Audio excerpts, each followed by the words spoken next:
ក៏ព្រឹត្តិការណ៍បង្ហោះខ្លែង Color the Sky by Uncle Sky ទទួលបានជោគជ័យនឹកស្មានមកដល់កាលពីថ្ងៃទី14ដល់ថ្ងៃទី15ខែធ្នូឆ្នាំ2024កន្លងទៅនេះព្រឹត្តិការណ៍នេះមានអ្នកចូលរួមជាង 15,000 នាក់មានទាំងភ្ញៀវជាតិនិងអន្តរជាតិដែលរៀបចំដោយ Well Stripe មិនតែប៉ុណ្ណោះគឺជាពេលវេលាដ៏ពិសេសមួយដែលនាំមកនូវការជួបជុំរវាងក្រុមគ្រួសារមិត្តភ័ក្តិអ្នកចូលចិត្តលេងបង្ហោះខ្លែង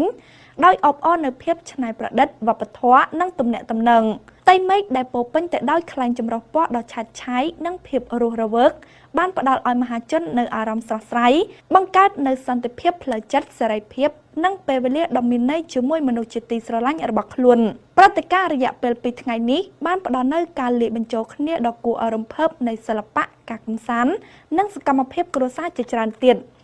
អ្នកជំនាញបង្ហោះខ្លែងប្រមាណជិត50នាក់និងសហគមន៍អ្នកបង្ហោះខ្លែងមកពីរាជធានីភ្នំពេញកំពង់ឆ្នាំងកំពង់ស្ពឺនិងខេត្តកណ្ដាលរួមជាមួយអ្នកបង្ហោះខ្លែងអន្តរជាតិ14នាក់ផ្សេងទៀតដើម្បីបង្ហោះខ្លែងទៅលើមេឃប្រកបដោយភាពប៉ិនប្រសប់និងភាពច្នៃប្រឌិតពេលល្ងាចមានកម្មវិធីប្រគំតន្ត្រីនិង DJ ជាច្រើនរូបដែលបន្តញ៉ាំងឲ្យបរិយាកាសនៃព្រឹត្តិការណ៍ទាំងមូលកាន់តែសប្បាយរីករាយអ្នកចូលរួម